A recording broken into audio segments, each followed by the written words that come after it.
studio with us. And joining us live right now is L.A. Democratic Congressman Brad Sherman and Sean Walsh, who's a Republican political consultant. Thank you both, gentlemen, for joining us.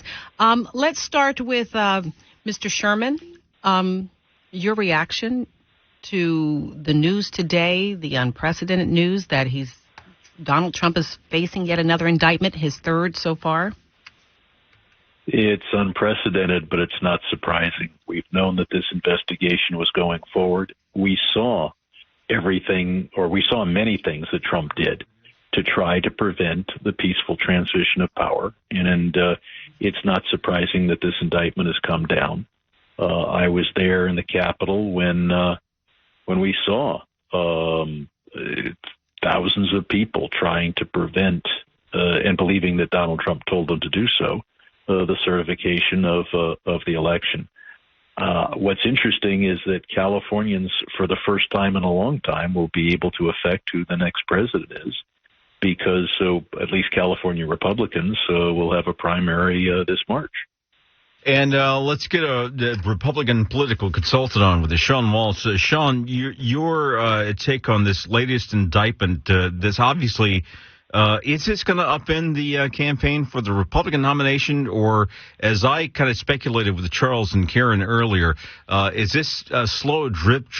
At some point, his support is going to begin drying up, not because they don't like him, but because they're looking at this is just not going to be tenable to win a nomination and then a general election?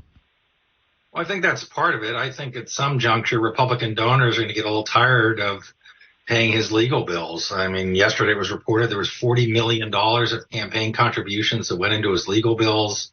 I mean, we've got Stormy Daniels, we've got the dressing room and matter, we've got the January 6th matter, we've got the classified documents matter, we've got the tax in New York matter, we've got the Georgia elections matter. I think the really interesting part here is, though, there are 6 indicted conspirators here. It looks like it's going to be Giuliani, Eastman, and some others, and it appears also that Mark Meadows and Vice President Pence participated heavily in helping to get this indicted. So it'll be very interesting to see what comes out of when these people go to trial and the vice president testifies against his own sitting president. All right, let me ask both of you gentlemen, since one of you is a congressman and the other is a political consultant, is it at all possible to divorce politics from this indictment, from the Florida indictment, from any of the indictments against Mr. Trump? Because in an ideal universe,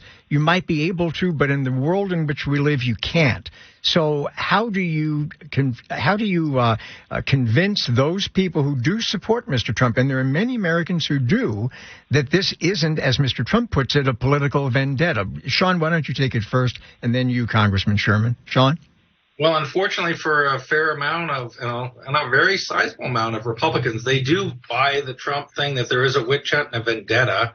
I do think that some of the indictments, like the New York AG's tax fraud suit, the dressing room issue, the Stormy Daniels issue, tends to cloud the waters, and people don't pay attention, in my view, which are really the critical things. The January 6th riot at the Capitol and the calls that were made to various states like Arizona and Georgia to undo an election that was, in all intent and purposes, fairly done. So those are very serious problems for our democratic institutions.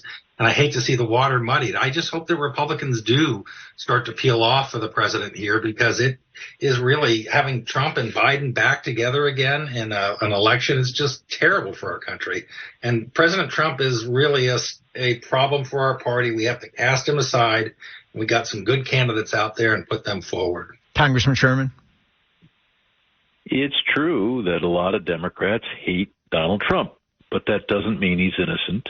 And I think that Jack Smith is right down the middle as a prosecutor. But I'm hoping that Republicans will simply look at the evidence. You saw Donald Trump's speech, and you saw him let his people rage riot over the Capitol and not ask them to stop. You've heard him call Georgia election officials and say, go find 11,000 more votes somewhere. And you have seen in Arizona, in Georgia, Republican elected officials who are charged with running elections say this election was clean, that there's no doubt who won their state, and yet Trump tried to cling to power. You don't have to rely upon the prosecutor. Just look at the evidence for yourself. All right. That is Los Angeles Democratic Congressmember Brad Sherman. Also, we have on with us Sean Walsh, Republican political consultant. We are going to be joined momentarily by a former Republican Congressman, David Jolly, who's going to join in this conversation as we discuss today's breaking news. Big news, Donald Trump indicted again, this in the investigation into the what happened around the 2020 election and on January 6th at the Capitol. President Trump is due in court in Washington, D.C. Thursday at 1 p.m. our time. He has been indicted again. 4 major counts against him in this latest indictment. He is the only named individual in the indictment from Special Counsel Jack Smith regarding what they allege is fraud around the 2020 election, conspiracy as well. Charles Feldman in studio with us, my co-host Kieran Adams here with us, and some special guests. We have L.A. Democratic Congressman Brad Sherman and former Republican Congressman David Jolly is on the line with us too. Let me ask this to, again, both gentlemen here, David Jolly and also Congressman Brad Sherman. I'm going to start with you since you just joined the conversation, David Jolly. We all would like to think that our country and our system is strong enough to withstand what is absolutely unprecedented historically in this country's history. But my question is that belief one that is solid, or is our system perhaps too fragile to withstand this? David, you first, and then Congressman Sherman. I think that's probably the most prescient question today. We know Donald Trump is now a defendant in the criminal justice system. He is afforded a presumption of innocence and all due process. But ultimately, Donald Trump has also chosen to be a candidate both in the Republican primary and, should he emerge successfully then, as a candidate for president before the American people, seeking justice through a political decision that typically resides simply in the silos of the criminal justice system. And so it puts a question before the nation, should Donald Trump indeed be the Republican nominee against Joe Biden, where he is suggesting that his election is about retribution and about absolution for the crimes he's now been alleged of engaging in. And he would be asking the nation to use our most basic democratic process, our vote, as a way of expunging or absolving fundamentally anti-democratic behavior. The answer to that question is really existential and has a lasting impact on the health of our republic, depending on how voters ultimately decide. Congressman Sherman. We faced 2 tests this century. First was Gore v. Bush, where the Supreme Court stopped the counting of votes in Florida. The election, therefore, was ruled to have been decided by a few hundred votes. Democrats were not happy. I attended the inauguration, and we went on with the George W. Bush presidency. The second big test was in the year 2020, when Trump did everything possible to try to stay in power. And I've been on the Foreign Affairs Committee for 26 years, and you see coups all over the world.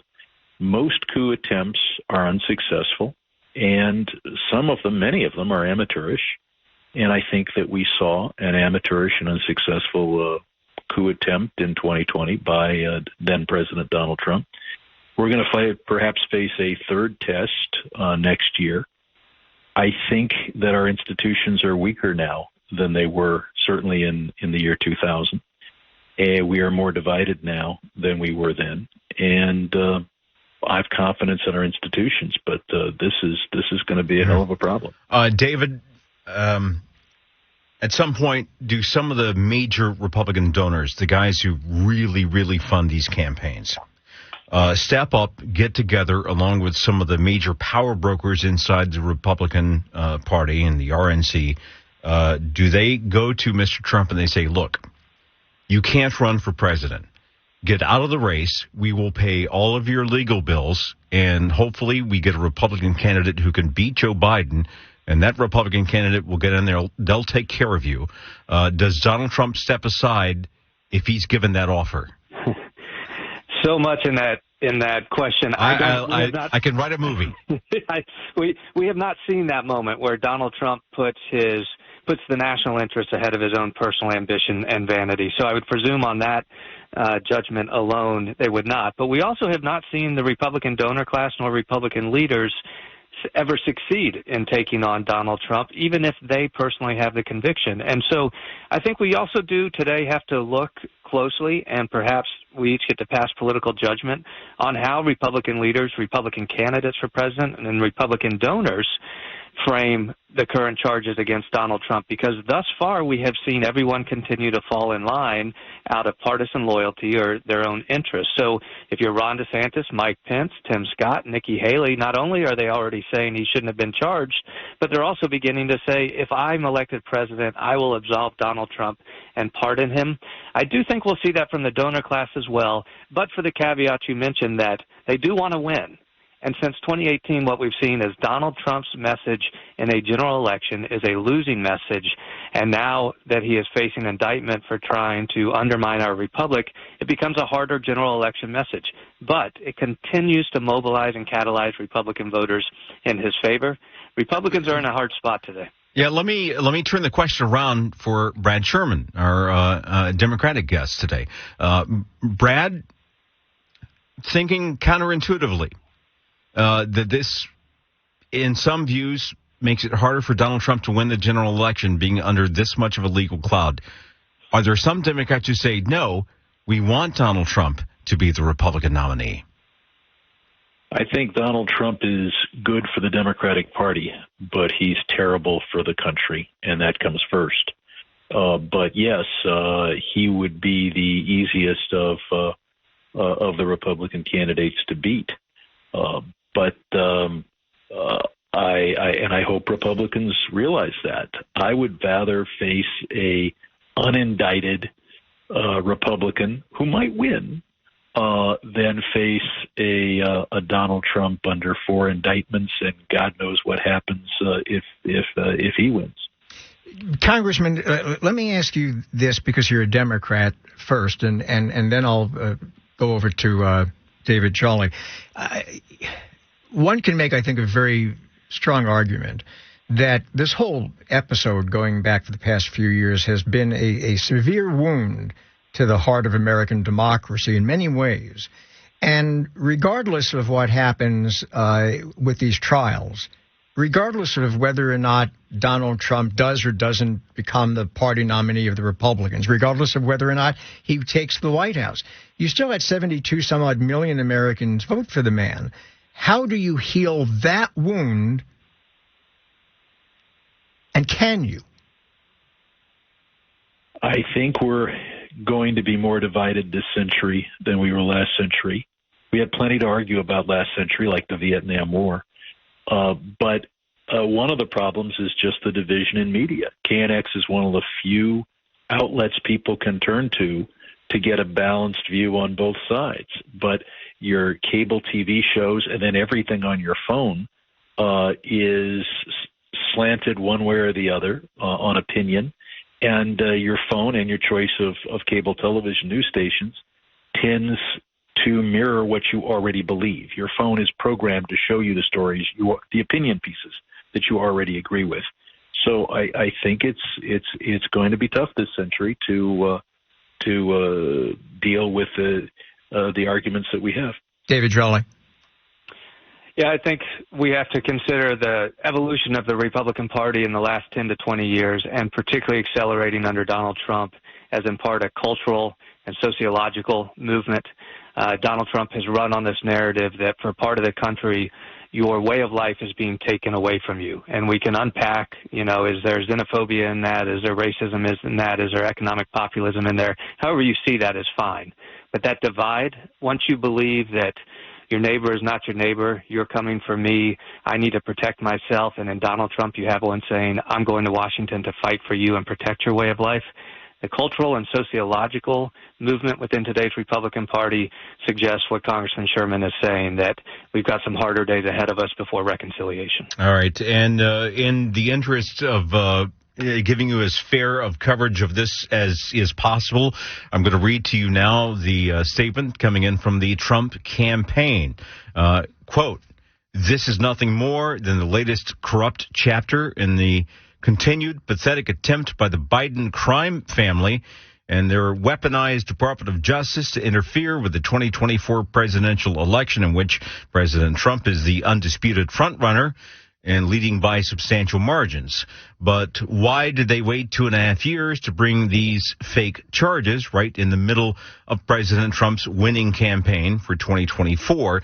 Why was it announced the day after the big crooked Joe Biden scandal?"